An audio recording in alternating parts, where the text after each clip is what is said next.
السلام عليكم ورحمة الله تعالى وبركاته. في هذا الفيديو غنشرح كيفاش ال HTML5 و CSS3. أول حاجة مقدمة لهاد HTML5 و CSS3. أول حاجة خصنا واحد الإديتور ديال التكست بحال هذا، بحال نوتباد بليس بليس. نكتبو الكود ديالنا، واحد النافيغاتور بحال موزيلا، نافيغاتور ويب اللي نحتاجوه، الموزيلا فيرفوكس. والإديتور التالت غنحتاجو نديرو النوتباد بليس بليس.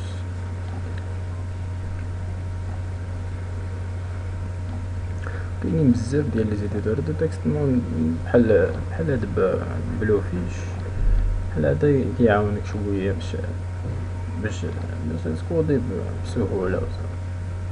المهم إما بلوفيش ولا نستعملو نوتباد بليس بليس.